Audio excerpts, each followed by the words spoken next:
Après le choc de l'attaque sanglante menée par des islamistes somaliens dans un centre commercial de Nairobi, l'heure est désormais à la solidarité sur la toile kenyane.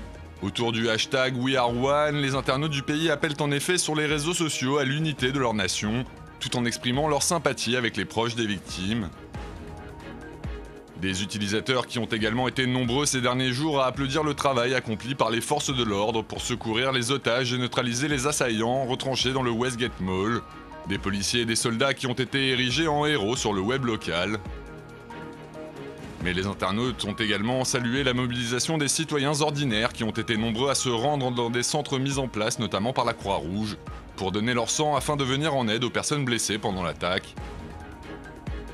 Des héros ordinaires parmi lesquels on trouve par exemple ces femmes qui se sont installées près du centre commercial assiégé pour cuisiner et distribuer de la nourriture aux membres des forces de sécurité et aux journalistes déployés sur place. Un élan de solidarité qui est encourageant pour l'avenir, estime l'éditorialiste Jenny Luesby. Dans cet article publié sur le site du Standard Digital News, elle dit espérer que cette tragédie permettra aux Kenyans d'ouvrir les yeux et de s'unir pour rebâtir le pays sur de nouvelles fondations. Ces chansons font aujourd'hui le tour des réseaux sociaux et son nom est inscrit en graffiti sur des murs à travers toute la Grèce.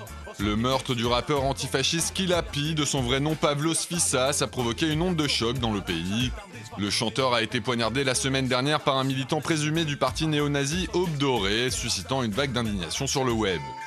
Ainsi, alors que des milliers de personnes se mobilisent depuis plusieurs jours dans la rue pour honorer la mémoire du chanteur, des militants ont également investi la toile afin de dénoncer les tactiques violentes employées par l'extrême droite.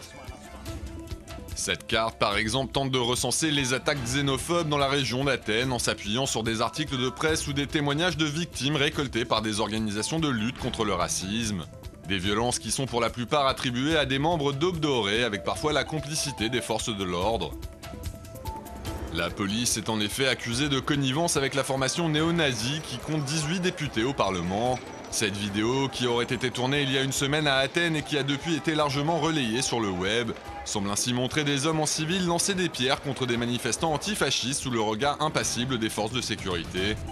Et le gouvernement est appelé à agir au plus vite. Près de 75 000 internautes ont notamment signé cette pétition en ligne hébergée sur le site havas.org. Un texte qui demande aux autorités de protéger la démocratie en traduisant en justice les responsables d'Aube Dorée qui ont été impliqués dans des agressions d'immigrés ces dernières années. Au Kenya, l'émotion laisse peu à peu la place aux interrogations. Beaucoup de zones d'ombre restent en effet à éclaircir autour de l'attaque du Westgate de Nairobi, qui a été revendiquée par les Shebabs somaliens. Et face aux informations souvent contradictoires qu'ont délivrées les autorités ces derniers jours, les internautes du pays n'hésitent pas à formuler leurs questions sur les réseaux sociaux pour réclamer des comptes au gouvernement.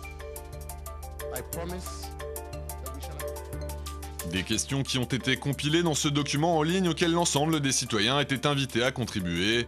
Après débat, 85 questions ont finalement été retenues. Elles concernent notamment le bilan de l'attaque, le sort des otages, l'identité des assaillants parmi lesquels se trouveraient des ressortissants étrangers, ou encore le déroulement de l'assaut mené par les forces de sécurité. Et alors que certains se demandent si des terroristes auraient pu s'échapper en passant entre les mailles du filet, d'autres veulent savoir si cette tragédie aurait pu être évitée. Plusieurs internautes pointent ainsi du doigt la responsabilité des services de renseignement qui n'ont pas su prévenir cette attaque qui semble avoir été très bien préparée. Des questions qui pour l'instant demeurent sans réponse. Sur Twitter, le ministère de l'Intérieur et la police ont appelé les Kenyans à faire preuve de patience et à attendre les résultats de l'enquête, ce qui pourrait prendre des semaines voire des mois entiers.